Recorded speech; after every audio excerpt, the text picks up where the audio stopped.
안녕하십니까. 저는 오늘 허리 통증에 대해서 강의할 정형외과에서 척추를 맡고 있는 이석하입니다. 오늘 제 강의를 통해서 조금이나마 튼튼한 허리를 유지함으로 해서 사회생활 및 일상생활에 조금이나 보탬이 됐으면 한 기대감을 갖고 강의를 시작하도록 하겠습니다. 이 우리 정상적인 척추 엑스레이 사진입니다. 저희 전국에 있는 모든 척추 전문의들은 이 정상적인 척추를 만들어드리기 위해서 노력을 하고 있습니다. 그래서 앞에서 사진을 찍었을 경우 일직선으로 유지하는 것이 되겠고, 옆에서 찍었을 경우에는 이게 앞쪽이고 이게 등 쪽입니다. 목뼈 7개가 있고 등뼈 12개가 있고 허리뼈 5개가 있습니다. 그래서 목과 허리는 앞쪽으로, 등은 뒤쪽으로 이렇게 휘모로 해서 S자형을 유지하고 있어야 우리가 직립보행이 가능합니다. 그래서 네 다리를 갖고 다니는 짐승들은 허리가 다 일자입니다. 그래서 디스크라는 이런 질병은 없습니다. 허리만 이렇게 따로 찍은 사진인데, 앞에서 찍었을 경우 일직선으로 허리를 유지하고 있고, 옆에서 찍었을 경우 이 5개의 허리뼈가 앞쪽으로 이렇게 곡선을 유지하고 있는 것이 정상 허리뼈가 되겠습니다. 또한 이 척추는 주 기능이 허리를 보호하는, 신경을 보호하는 기능을 갖고 있기 때문에 이러한 목이나 허리에 문제가 생겼을 경우 단순하게 목하고 허리의 통증만 유지하는 것이 아니라 팔다리를 힘들게 할 수가 있습니다. 그러므로 해서 많은 숫자에서도 목과 허리에 통증은 없는데 팔다리가 저림 증상을 호소할 수가 있습니다. 신경을 보호하는 기능을 갖고 있기 때문에 그렇습니다. 우리 허리 통증은 그 부위를 정의할 때 갈비뼈 12번째부터 골반뼈 시작하는 부위까지도 나타나는 통증을 허리 통증이라 합니다. 그래서 해부학적으로 5개의 허리뼈하고 그 골반뼈 시작하는 부위까지를 우리가 나타나는 통증을 허리 통증이라 정의하고 있습니다. 허리 통증은 남녀 차별 없이 거의 동등하게 일어나고 있습니다. 특히 이 사회적 문제가 되는 것은 사회적 활동이 왕성한 청장년층에서, 즉 30세에서 50세에서 호발하기 때문에 사회적으로 문제가 되는 것입니다. 또 허리가 아픈 원인은 워낙 다양하게 나타나기 때문에 특별하게 어떤 원인이라 잡아낼 수는 없습니다만은 대부분의 경우 오래된 잘못된 자세 습관이라든가 운동 부족으로 인한 허리 근육 약화, 또 노화로 인한 근력 약화 등이 대다수를 차지하게 됩니다. 그 요통의 위험인자를 보면 개인적인 요소가 있고 사회적인 요소가 항상 존재하게 되어 있습니다. 그 개인적인 요소는 연령이라든가, 그다음에 허리의 근력, 힘, 그다음에 전신 건강, 그다음 비만 정도, 흡연, 또 운동도 너무 과도하게 하면 허리 통증을 유발할 수가 있습니다. 여기에서 모든 아마 요즘 매스컴이나 모든 의사들이 배서 나오는 얘기는 이 흡연이 빠지지 않을 거예요. 근데 왜 허리 통증이 담배와 관계가 있느냐? 담배는 그 니코틴이라는 성분이 있습니다. 그 니코틴 성분이 혈액에 타고 들어가면 혈관 수축 자극을 하게 됨으로 해서 혈류량을 저하시킵니다. 그 혈류량이 저하된다는 얘기는 근력 힘을 약화하게 만들 수 있는 거예요. 그래서 흡연도 상당히 허리 통증과 관계가 깊습니다. 사회적인 요소는 직업적인 얘기를 말합니다. 노동이 심한 경우, 이 정적인 작업이라는 것은 오랫동안 앉아서, 아니면 한 자세로 오래 서서 하는 직업을 말씀드릴 수가 있겠습니다. 반복적인 작업. 그 다음에 심리적인 원인도 많이 관여를 하게 되겠는데, 이 스트레스라는 것도 우리 만병의 원인이라고 하지 않습니까? 이 허리 통증도 스트레스를 받게 되면 더 심하게 되고 치료하는데 많은 장애 요소가 되겠습니다. 이 보상이라는 건 뭐냐면, 교통사고라든가 산재사고가 있을 경우 이 보상 심리가 나타나게 되면은 치료를 열심히 해서 불구하고 요통기간이 길어진다거나 엑스레이성이나 보이는 그러한 소견보다도 더 증폭돼서 나타나는 증상을 보상 심리라 하겠습니다. 우리 요통 증상은 나타나는 시기에 따라서 급성이냐 만성이냐 이렇게 나오는데, 급성은 우리가 일생 살면서 허리 통증 안 느껴본 사람 아무도 없을 거예요. 그래서 이것은 특별한 치료 방법 없이 잠깐 쉬어주기만 해도 없어지는 것을 우리가 급성 통증을 합니다. 그러나 우리 사회적으로 가장 문제가 되는 것이 만성 허리 통증입니다. 만성 허리 통증. 이것은 만성 통증이 있음으로 해서 가장 중요한 것이 여가생활, 일상생활뿐이 아니라 직장생활까지 많은 제한을 받기 때문에 이 사회적으로 문제가 되는 것이 만성 요통이라 하겠습니다. 그래서 우리가 의학적으로 치료 단계를 나누기 위해서 이렇게 3단계를 나눕니다. 통증 기간에 따라서 약 한 달 반까지 가는 것을 급성, 한 3개월까지 가는 것을 아급성, 그 이상 되는 것을 급성 만성이라고 하자, 이렇게 정의를 내렸습니다. 그래서 급성요통 아까 말씀드린 대로 거의 이제 신경 증상은 거의 나타나지 않고 단순히 허리 쪽에만 통증을 나타내므로 해서 안정을 취하고 운동요법만 해도 충분히 통증이 사라지는 걸 우리가 급성요통, 만성요통은 이렇게 정신적인 스트레스, 우울, 질병을 갖고 있다는 잘못된 본인의 확신감. 즉 이 얘기는 의사가 아무리 설명을 해도 자신감을 갖지 못합니다. 만성요통이 있으신 분들 많은 숫자에서. 또 보상심리 등으로 실제 병리보다 증폭되게 나타나는 경우, 이러므로 해서 사회적 경제적 환경과 직업에 영향을 받음으로 해서 사회적으로 상당히 문제가 될 수가 있습니다. 제가 외래에서도 보면은 이 만성요통으로 직장을 못 갖고 있는 청장 30, 40, 50대를 흔히 볼 수가 있습니다. 그러면 그분은 2차적으로 엄청난 스트레스를 받고 있겠고, 또 가정에서도 남편으로서, 남자가 이럴 경우 남편으로서 대우를 못 받으니까 그것 또한 엄청난 스트레스를 받는 것을 종종 볼 수가 있습니다. 유통은 우리 국민 중에서 7, 80% 일생 중 한 번은 다 가진다고 하죠. 90%에서는 특별한 치료 없이도 자연적으로 다 낫는 걸로 되어 있습니다. 그 허리 통증은 재발이 흔하지만 재발해도 잘 낫습니다. 그리고 또 한 가지 우리 통념상 많은 일반인들이 잘못 알고 있는 것이 내 허리 통증이 허리가 아프면 야, 이 디스크 아닐까? 외래와도 많은 분들이 다 그런 질문을 하게 되죠. 그러나 여기 이 통계상을 봐도 요통은 전 인구의 8, 90%에서 흔히 느낄 수가 있습니다. 그러나 디스크 진단을 받은 그러한 그 비율을 보면 전 인구의 2에서 3%밖에 되지 않습니다. 아마 일반 조그만 병원이라든가 어디 갔을 때 허리 아파서 가면 저분 디스크일 것 같습니다. 디스크입니다. 이렇게 얘기할 겁니다. 그러나 50세 이상에서는 가급적이면 디스크라는 얘기를 안 쓰는 것이 맞습니다. 그건 노인성 척추관 다른 병입니다. 그러나 일반인들한테 설명하기 쉽게 의사들도 알면서 그냥 디스크 이렇게 설명을 드리는 겁니다. 요통에 이제 이 허리 통증도 이제 허리가 문제가 있다 하더라도 이렇게 허리 관절 주위에 인대가 이상이 있거나 아니면 그 관절 주위에 문제가 있다. 뒤에 우리가 앞에 디스크 관절이 있고 뒤에 이제 후관절이 있는데 후관절 주위에 문제가 있거나 아니면 이게 디스크가 있거나 노인성 척추 협착증이 있거나 그런 경우에 허리 통증이 나타나는 증상이 좀 다양하게 나타납니다. 그래서 척추에 관련 통증을 보면은 단순하게 그냥 허리 통증만 호소하는 분이 있겠고 신경이 눌려서 다리 쪽으로 뻗친다, 통증이 뻗쳐나간다는 방사통을 느낄 수가 있겠고 그다음에 신경이 눌렸다 하더라도 뻗친 증상보다는 엉덩이하고 양쪽 허벅지가 시리고 저린다고 표현하는 연관통이 있겠습니다. 그래서 이 방사통과 연관통에 조금 더 설명을 드리면 이 방사통은 대부분 디스크가 있을 젊은 연령층에서 나타나는 증상입니다. 그래서 허리에 원인이 있다 하더라도 원인은 허리인데 허리 통증 없이 다리만 저린 증상이 한 50%, 그다음에 다리가 저리고 나서 2차적으로 허리에 통증이 오신 분이 한 50%, 허리에 원인이 있는데요. 이렇게 나타나고 있습니다. 부표를 보면. 그래서 디스크가 있어서 신경이 눌리게 되면 그 신경이 지배하는 쪽으로 해서 그 통증이 방사되는, 내려 쏜다고 그러죠. 그런 증상을 드리는 것을 우리가 방사통을 합니다. 연관통이라는 것은 허리하고 연관이 있는 거예요. 말 그대로. 연관이 돼서 나타나는 통증인데 방사통과 달리 허리 신경도 눌려 있고 한데 이 질병은 대부분 노인성 질환에서 나타나는 질병들을 일컬어 말합니다. 그래서 주위에 있는 여러 관절들의 퇴행성 관절이 오고 또 신경 눌려서 협착증도 오고 해서 전반적으로 노인성 척추에서 이러한 허리에 문제가 있을 경우 허리뿐만 아니라 엉덩이, 약 허벅지까지 연관돼서 나타나는 통증을 연관통 부른다. 그래서 많은 분들이 외래 와서 호소할 때, 설명할 때 하는 통증을 뭐라고 말씀분들 하시냐면은 엉덩이부터 다리까지 좀 저린 것 같아요. 허벅지까지. 그러면서 또 허리가 내려앉는 것 같습니다. 또 어떤 분은 양쪽 엉덩이가 빠지는 느낌이에요. 시리고. 이런 증상, 그렇게 말씀하시는 증상은 다 연관통에 속합니다. 연관통에. 그래서 이제 우리가 허리 통증에도 원인이 있지 않겠습니까? 요통을 일으키는 질환들을 잠깐 알아보도록 하겠습니다. 대부분이 97%, 많은 대다수가 허리에 문제가 있는 겁니다. 허리에.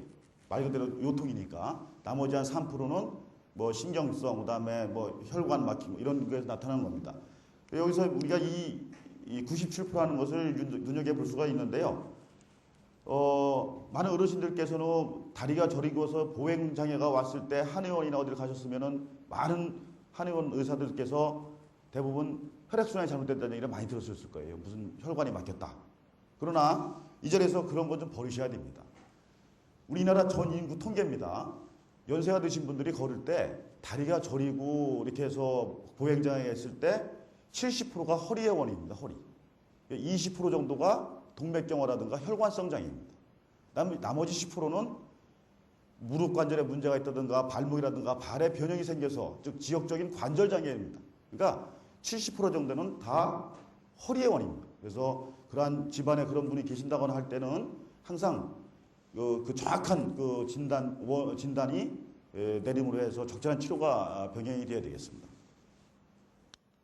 이제 척추 원인에서 나타나는 통증을 이렇게 두 가지로 나눕니다. 뭐냐면 척추뼈 자체에 문제가 있어서 생기는 그러한 통증, 그다음에 척추 관절을 싸고 있는 그러한 인대라든가 디스크 관절 이런 거에 생겨서 나타나는 통증, 이게 크게 나타날 수가 있습니다. 그래서 척추뼈라는 것은 염증이 있다든가 골절, 그다음에 골다공증 이렇게 척추뼈 자체의 문제에서 나타나는 통증을 우리가 척추골성 원인이라고 하고, 또 척추 관절 줄을 싸고 있는 추간판이라든가 인대, 근육의 약화 이런 거 노화 현상에 따른 퇴행성 변화가 일어나는 경우가 대부분이 되겠죠. 이렇게 해서 연부조직성 원인 이 두 가지로 크게 대별할 수가 있겠습니다. 그래서 우리가 외래에서 아니면 여기에 참석하신 분께서 흔히 겪는 거죠. 잠을 잘못 잤다든가 아니면 무거운데 허리 삐끗했다든가 허리 삐끗했다 그러죠. 삐너리 이거 의학적 용어로 염좌 그럽니다. 그래서 아까 제가 서두에 말씀드린 것처럼 허리 이게 배 쪽이고 등 쪽인데 5개의 허리뼈가 앞쪽으로 이렇게 굽은 C자형 허리가 정상이라고 말씀드렸죠. 이게 뭐가 무거운 거에도 삐끗하니까 허리 근육 자체가 이제 긴장을 한 거죠. 긴장을 해서 일자형 허리가 됐습니다. 일자형 허리가. 그래서 이것을 좀 쉬고 충분한 그 스트레칭을 함으로 하면 바로 이렇게 다시 앞으로 휜 즉 C자형 허리로 회복을 할 수가 있습니다.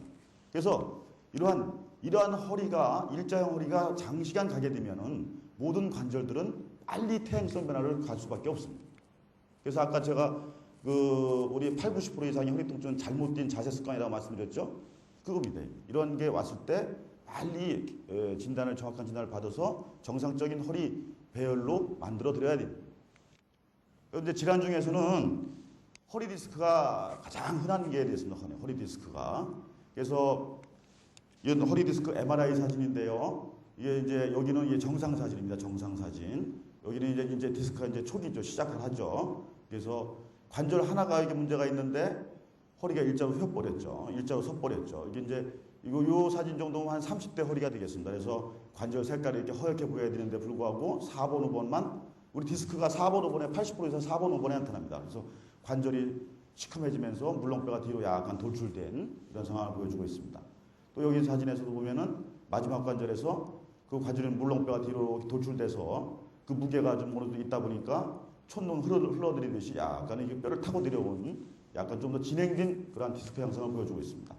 마지막 사진에서는 이러한 어느 정도 달려있던 디스크가 충격에 의해서 그 더 이상 달려있지 못하고 인대 밖으로 툭 떨어져 나간 아주 가장 심한 형태의 디스크 탈출 소견을 보여주고 있습니다. 그래서 지금 아까도 우리나라의 디스크 유병률은요. 디스크라고 진단받으신 분들이 20에서 80% 이상이 20에서 40대 젊은 나이입니다. 젊은 나이. 그래서 이 디스크는 정말 수술을 할 때 수술 결정할 때 정말 신중을 기해야 됩니다. 왜냐하면 어떤 수술 방법을 택한다 하더라도 이 튀어나온 디스크를 다 완벽하게 제거를 할 수가 없습니다. 바꿔 얘기하면 그만큼 재발이 되는 거예요. 그래서 수술 자체부터 굉장히 신중을 기해야 됩니다. 여기까지는 절대 할 필요가 없습니다. 이 3번 단계도 치료를 충분히 해봐서 거기에 남는 증상을 갖고 치료를 선택해야 되겠습니다. 이 4기 단계는 거의 무조건 수술을 해야 됩니다. 그래 일상생활 복귀를 할 수가 있기 때문에. 그러나 여기서 제가 잠깐 미국하고 우리나라 통계를 말씀드리고 나가면요. 미국 인구가 2억이죠. 우리나라가 4천만 명이고요. 근데 5분의 1밖에 되지 않습니까? 허리 디스크 수술은요. 우리나라가 2배가 더 많습니다.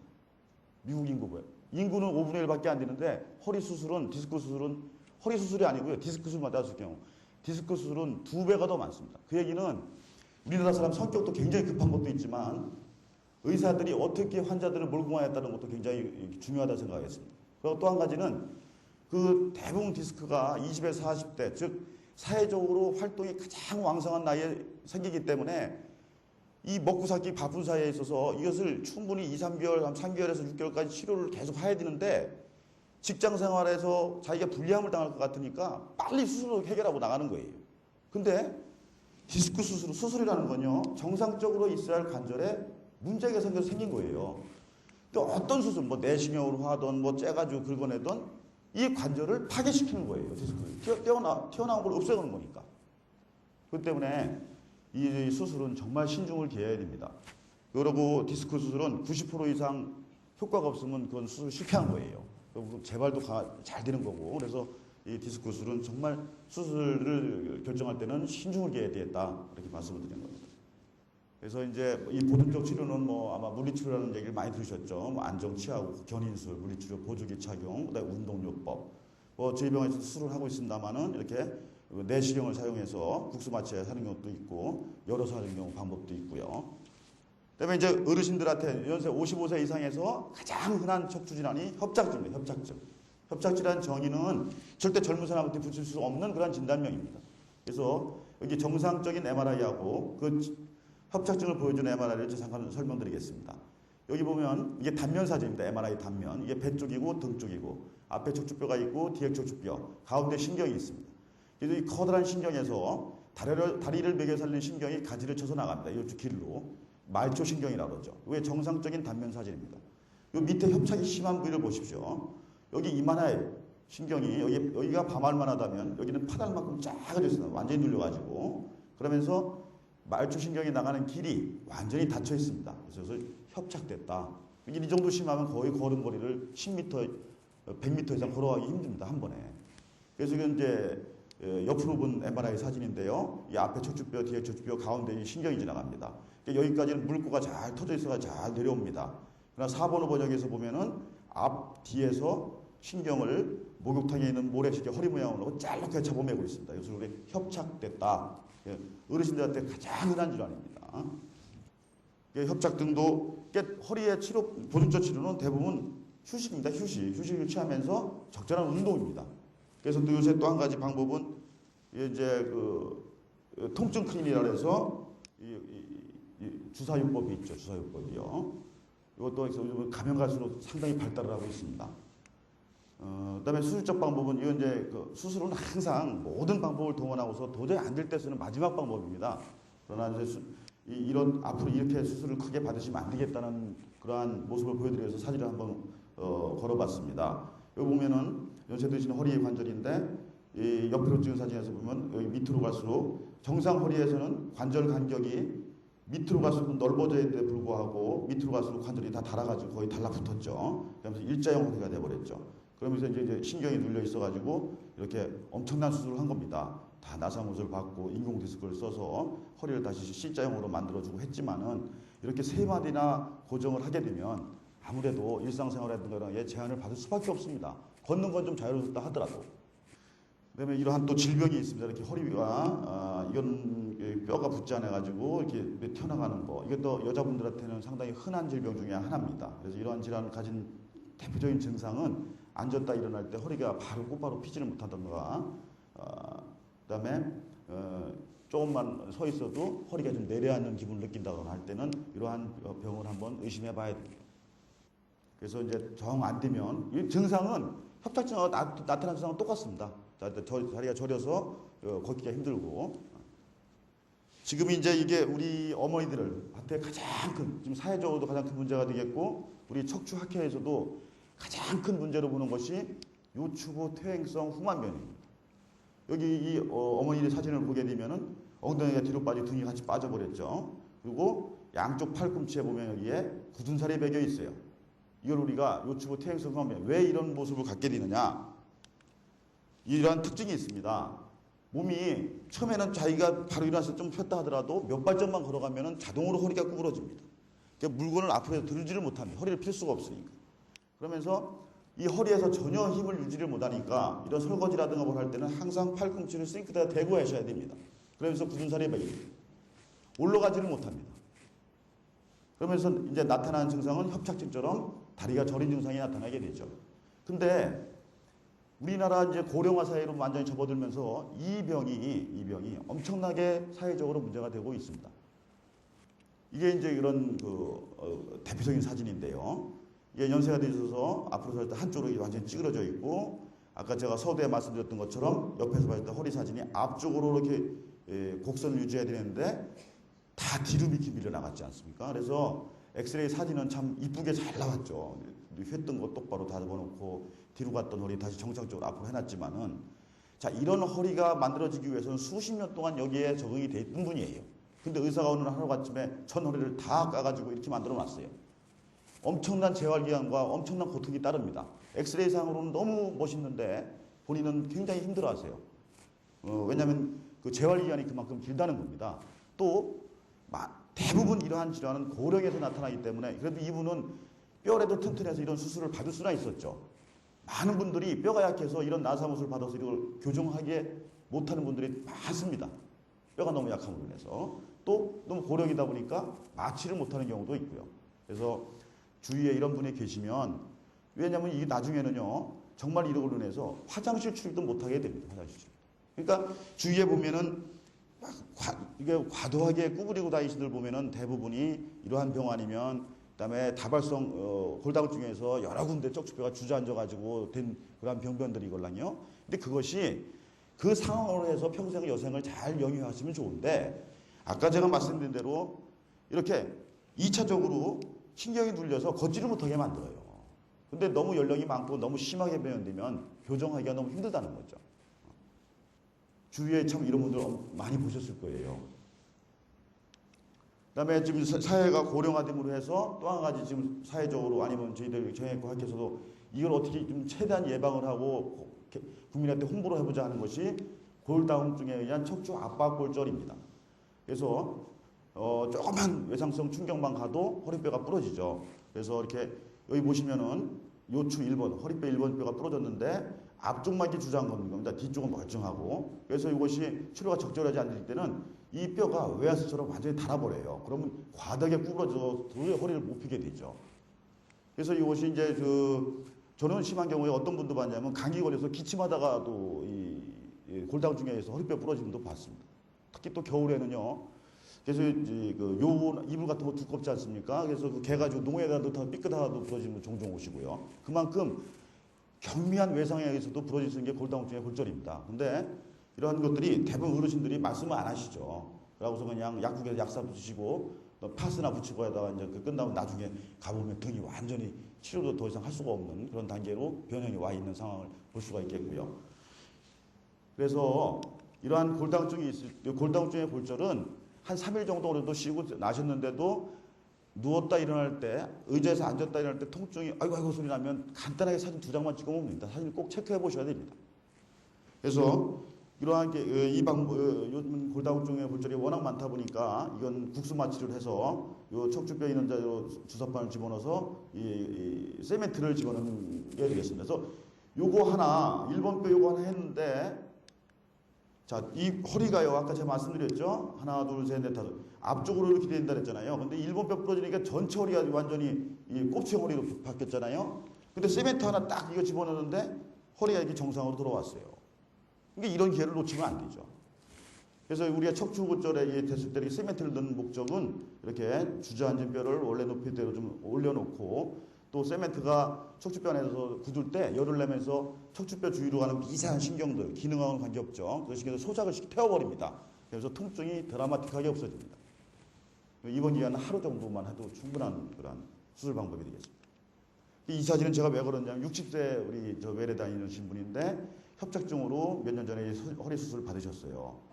그래서 이렇게 이제 나사못을 박아놓고 큰 수술을 하시면 좀 일상생활도 좀 줄이시고 가사생활도 좀 줄이고 그다음에 운동 열심히 하셔야 되는데, 집 앞에 뭐 20평인가 10평인가 무슨 텃밭이 있나 봐요. 그 평생 자기 본인께서 습관이 됐으니까 거기다 뭐 조그만 거 신고 뭐 들고 하다 보니까 계속 뼈를 끈질하고 꽂히는 거예요. 계속 이게 이 몇 개월마다 계속 이렇게 옵니다. 이게 2주 전에 왔는데 여기 또 부러졌어요. 이제 자제분들이 안 따라오세요. 이제 아주 우리 엄마한테 아주 포기했다 이거예요. 이게 이렇게 아무리 의사들이 수술하고 아무리 설명하면 뭐합니까? 자기가 평생 굳은 생활 습관이다. 아이고 나는, 그러니까 예를 들면 그거 들었죠? 이렇게 수술하면 어머니 앉아서 빨래 하지 마세요. 운동 열심히 하셔야 돼요. 아유 나는 안 돼. 내가 평생 습관을 이렇게 했는데 그러고 세탁기 못 믿겠어. 이거 아니걸랑요. 좀 편안한 그런 자세 생활로 본인이 능동적 적극적으로 바뀌어야 됩니다. 그렇지 않으면 관절은 유지를 할 수가 없습니다. 그 이제 임신하고도 허리 통증은 상당히 관계가 있습니다. 특히 왜 요 대목을 넣냐면요. 요새 우리나라 젊은 여성들 보면은 다이어트 한다고 밥 안 먹죠. 또 운동을 하나도 안 하죠. 그래서 20대에서 요새 골다공증이 상당히 많이 볼 수가 있습니다. 그럼 운동도 해서 살을 빼야 되는데 밥을 안 먹고 일은 맨날 앉아서 하는 일이고 그러다 보니까 이제 그러고 서 이제 본인 별로 중요하지 생각 안 하죠. 그러다 임신했을 때 상당히 고통을 많이 느낍니다. 그래서 심심치 않게 산부인과에서 임신 말기에 저한테 의뢰가 옵니다. 환자를. 이분이 허리 통증이 이렇게 심한데 정상 분만을 할 수 있겠습니까? 없습니까?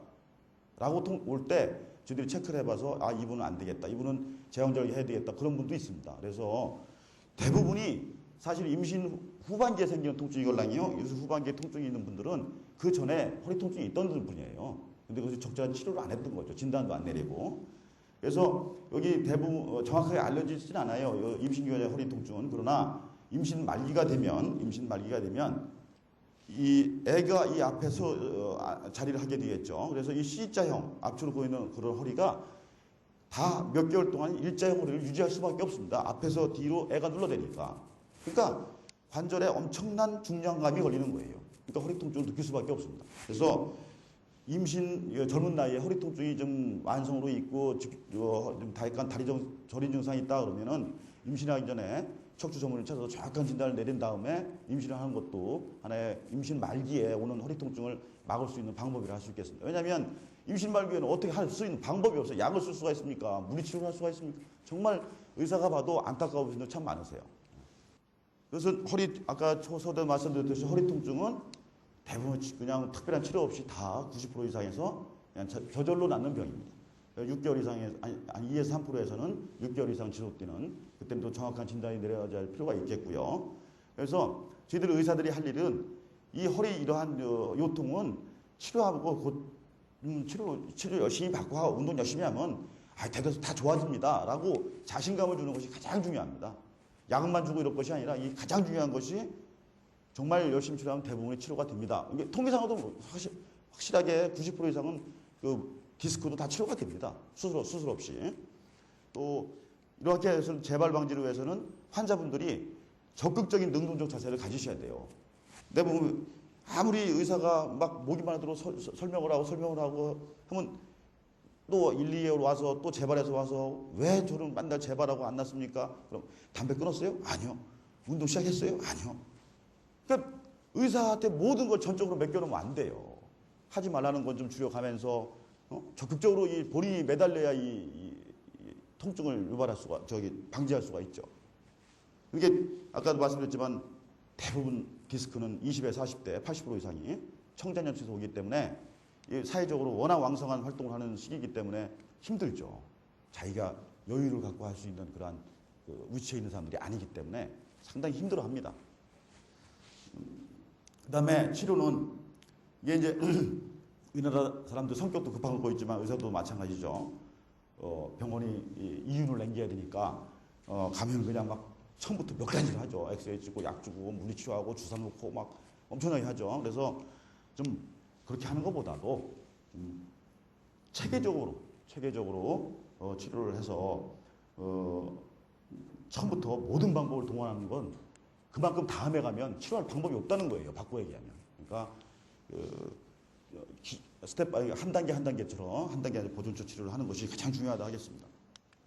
요통은 치료는 이렇게 쭉 있는데요. 하나씩 설명드리면 우선 가장 통증이 때는 안정을 취해야 됩니다. 안정을 취해야 되는 거고, 그러나 여기 말씀 것처럼 장기간 안정은 오히려 허리 근육의 약화를 초래함으로 해서 도움이 되질 않습니다. 그래서 약간 일어났다 앉을 통증이 있다 하더라도 자꾸 걷는 운동을 실시를 해야 허리 통증을 장기화되는 걸 막을 수가 있습니다.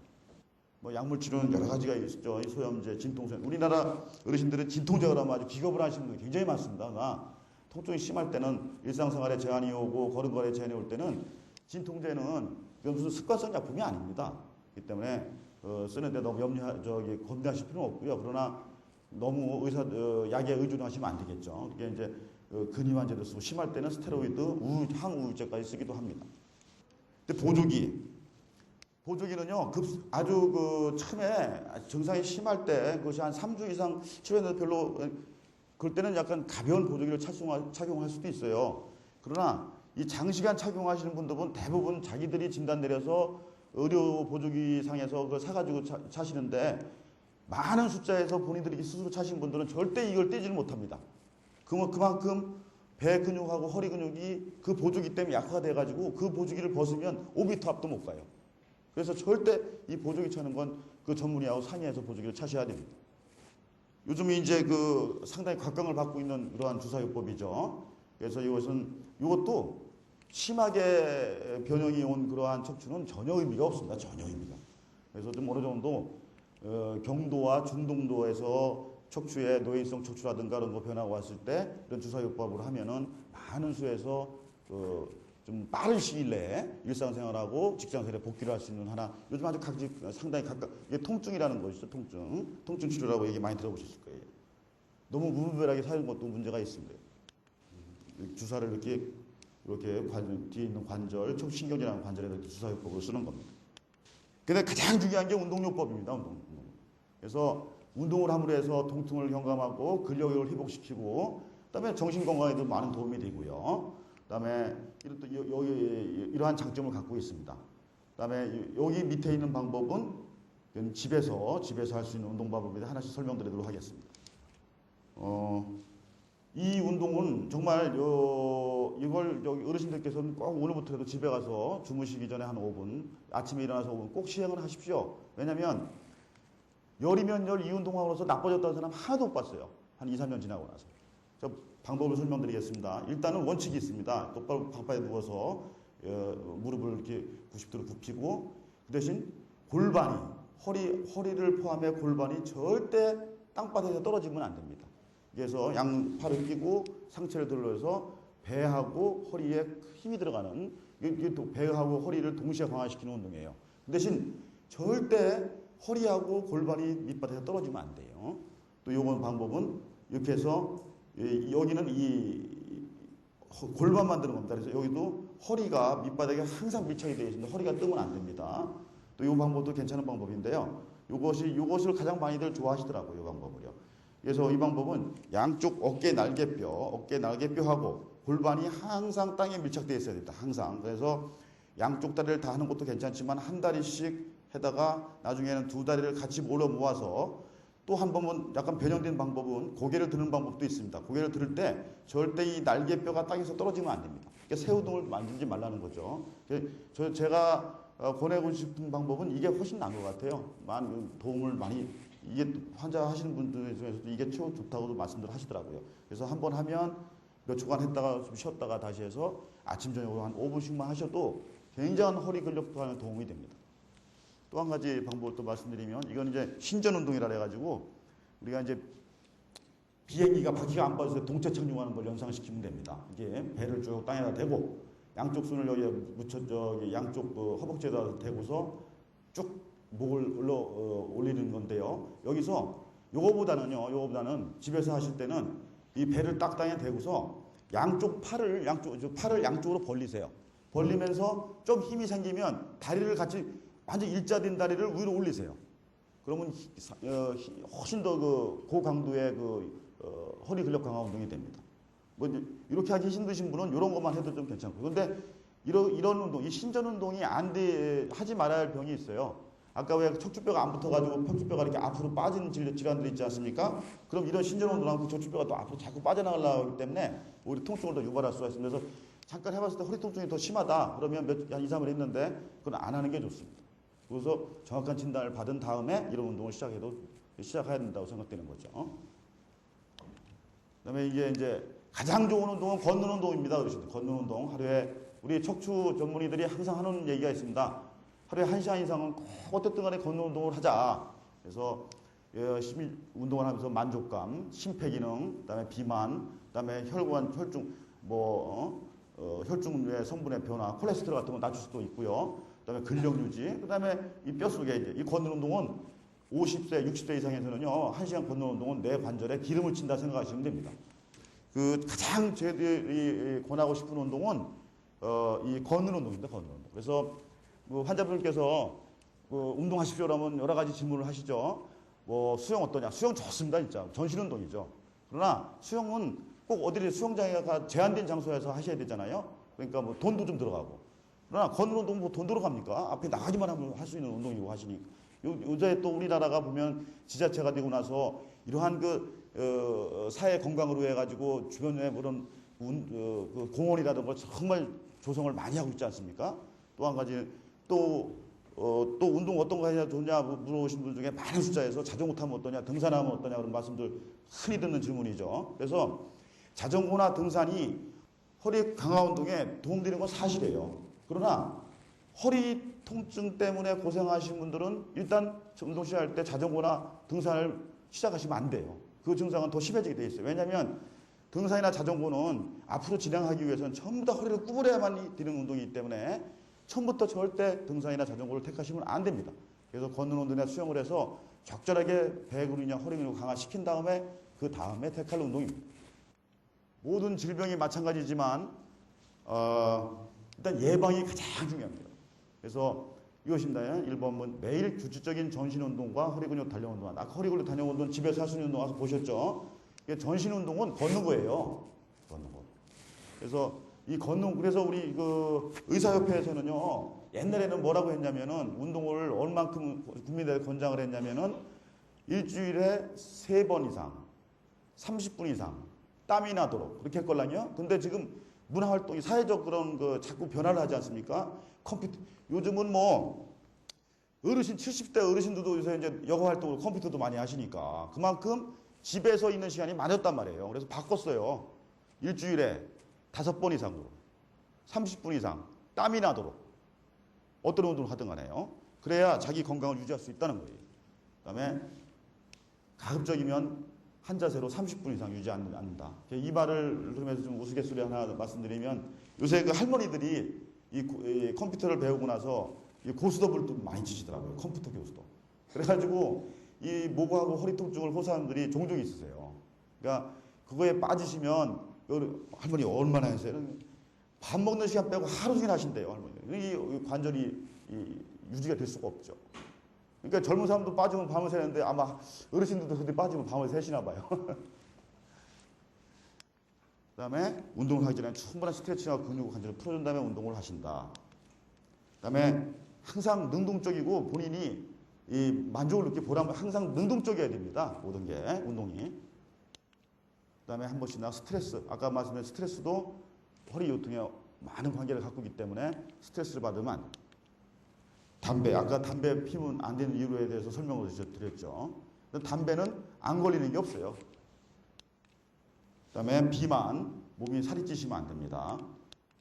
그 다음에 또 왜냐면 이 허리 아프신 분들, 어르신들은 70, 80%에서 무릎 통증을 대부분 같이 갖고 계세요. 그러니까 허리도 아파서 다리도 저린데다가 무릎까지 아프니까 아무리 의사가 걸으세요, 운동을 해서도 못 가시는 거예요. 그래서 대부분 집에서만 계세요. 그러니까 사실은 이렇게 외래 오실 때도 그 자제분들이 어려운 시간 내서 약만 타러 오신 분들이 있는데 저는 굉장히 뭐라고 해요, 그분들한테는. 왜냐면 어머니가 이왕이면 요새 전철도 좋고 다 좋으니까 우리 건대의 접근성이 얼마나 좋습니까? 전철 잘 됐지 않습니까? 본인이 약을 타러 오게 하라 꼭 저는 그렇게 몇 번이 강조를 하거든요. 왜냐면 약을 타러 올 때도 이면 걷는 거니까 운동이 될 수 있지 않겠어요. 그냥 약만 갖다 그냥 몇 가지 싸다 드리는 거예요. 이건. 살은 찌시지, 근력은 약화되지, 관절은 오지, 좋지 않는 방법이죠. 그 다음에 병원에 절대 의존하면 안 됩니다. 약과 물리치료. 약도 절대 저도 약은 정말 이 습관성이 있는 약은 아닌데 자꾸 운동들을 안 하세요. 약만 드시고 말라 그러고. 그다음에 물리치료고 2, 30분 하면 뭐합니까? 가가지고 또 쭈그리고 앉아있고 운동 안 하면 또 마찬가지인데 너무 의존하실 필요가 없습니다. 그 다음에 항상 자신감입니다. 그러니까 본인이 반의사가 돼야 됩니다. 내 허리가 의사한테 엑스레이 찍고 증상을 설명 들어봤더니 이렇구나. 그러면 철저하게 의사가 가사에 좀 줄이시고요. 앉아서 하는 시간 좀 줄이시고요. 운동 열심히 하시고 그러면 정말 거기에 따라와야 됩니다. 나는 습관이 돼서 안 돼. 그러고 여기 어르신들 계십니다만은 참 요즘은 사회적으로 살기가 힘들다 보니까 제가 안타까운 건 많은 분들이, 많은 그 어머니들이 이 손자딸, 손자하고 손녀들을 보신 분들이 참 많아요. 제가 엑스레이 찍어 봐서는 그 정도만 안 하셔도 병원에 안 오실 수 있는 허리인데, 그럼 뭐 어떤 분은 속잔 얘기로 그 자제분들 안 오시고서 의사 앞에서 우시는 분들 종종 봅니다. 얼마나 괴로우면. 혹을 또 달았다 이거예요, 혹을. 그리고 또 한 가지, 여기 남자분들 많으신데, 여자분들이 남자보다 그 더 오래 사시는 분들 있겠지만은, 그 노인성 척추질환은 여자들한테 훨씬 더 많습니다. 훨씬. 남자하고 비교를 할 수가 없습니다. 그리고 주변에서 보십시오. 허리 구부러져가지고 팔짱 다지는 분들은 남자 이렇게 다니는 사람 별로 없죠. 대부분 다 여자분들입니다. 그만큼 가사일이 나이 들으실 것까지 너무 고통스러워 많이 있는 거예요. 저희 어머니도 올해 77이신데 올해 무릎 관절 수술을 하셨고 5년 전에 허리 수술을 하셨어요. 근데 기가 막힙니다. 기가 막혀요. 이 열흘 만에 태어나셔가지고 제가 4일 있다가 이제 2주 만에 시골에 데려갔는데 2주 만에 김치를 담그고 계시더라니까요. 아무리 의사가 있으면 뭐합니까 집안에. 무위층이나 똑같죠. 그러니까 정말 관리를 잘 하셔야 되거든요. 주위에서도 많이 도와주시고. 그래서 보면 제가 허리 수술을 해봐도요. 남자분들이 허리 수술을 받으시면 경과가 상당히 좋습니다. 왜? 어머니들이 헌신적으로 이렇게 잘 돌봐주시니까. 근데 여자분들께서 수술을 받으시면요. 집에 가서 그냥 바로 또 가사일로 들어가니까 이 결과가 이렇게 재발되는 경우도 종종 있고 그렇습니다. 올바른 자세, 이제 일상생활에서 의자. 이게 이제, 아까 그 요추부 후만 변형 허리가 완전히 뒤로 이렇게 물러가는 거, 그게 이 아시아권에만 있습니다. 외국에는 거의 없어요. 그래서 일본하고 우리나라는 그 학회를 만들었습니다. 이 병이 하도 사회적 문제가 되니까. 그래서 왜 그런 병이 오냐면 어릴 때부터 이 우리나라는 온돌방 좌식 생활을 많이 해서 그렇습니다. 그래서 좀 가급적이면 연세 드신 분들은 의자 생활로 바꿔가는 것도 상당히 앞으로 여생활에 도움이 됩니다. 그래서 의자 앉더라도 이렇게 엉덩이를 앞쪽으로 빼서 허리를 구부리는 아무런 의미가 없습니다. 그건 맨돌에 앉은 거랑 똑같죠. 의자가 너무 높아도 안 됩니다. 높아도 안 되고 딱 이렇게 앉았을 때 다리가 좀 충분히 밑바닥에 달 정도 의자가 돼야 되겠죠. 그런 경우 닿지 않은 경우 이런 받침대도 필요하겠지만 이렇게 허리를 최대한 엉덩이를 받침대 뒤로 밀고 똑바로 앉으셔야 됩니다. 또 무거운 물건 드는 것도 마찬가지고요. 양쪽에 균형 있게 들고 또 가급적이면 이렇게 이제 좀 더 무겁게 들 때는 배낭 같은 거 사용해도 괜찮습니다. 근데 배낭을 멜 때는 항상 이 허리춤에다 그 배낭이 매달려 있으면 안 됩니다. 좀 위로 치켜 올려서 배낭을 매는 방법을 택해야 됩니다. 무거운 어린아이 들 때 할 때도 그냥 허리만 굽혀서 이렇게 들지 마시고 충분히 무릎을 굽혀서 단계적으로 애를 잡고 일어나셔야 됩니다. 물건 집을 때도 마찬가지. 그다음에 세수할 때도 이것도 어렵겠지만 가급적이면 요즘은 뭐 집에 웬만하면 세면대 다 갖추고 있으니까 머리 감을 때도 너무 과도하게 오랫동안 구비 한다고 샤워기 갖고 머리를 세우고 한다든가 이렇게. 그다음에 운전. 남자들은 운전이 이제 똑바로 하는 사람들 꽤 많죠. 그러고 그 중에 이제 개 중에는 누워서 운전하시는 분들 많죠. 누워서 뒤로 쭉 빼고 그건 정말 고쳐야 됩니다. 또 우리나라에서 이제 인체공학 그 시험소에서요. 좀 있으면 발표할 거예요. 뭐냐면 여자분들이 대부분은 운전이 이제 하다 보니까 90도로 딱 가고 운전대하고 이 자리하고 완전히 밀착시켜서 운전하시는 분들 흔히 볼 수 있을 거예요. 그래서 유럽에서 이번에 통계를 내었는데요. 여성 운전자가 추돌 사고를 났을 때 이 목 부상이 남자보다 3배가 높다는 거예요. 그래서 우리나라도 아마 그거 좀 검사해서 통계를 발표를 하겠다 하더라고요. 그래서 여기 어르신들은 여자 자제분들이 운전 습관이라든가 또 젊은 우리 자기가 본인 차를 몰고 다니신 분들은 이렇게 너무 바짝 붙어하는 운전 습관은 좋지 않습니다. 충격이 왔을 때 이 목 쪽으로 충격이 많이 갈 수가 있죠. 이게 남성 운전자보다 여성 운전자가 목 부상률이 3배가 높다는 거예요. 유럽에서. 그 운전 습관 때문에 그렇습니다. 더운 날씨에도 이렇게 경청해 주셔서 감사합니다. 이만 강의 마치도록 하겠습니다.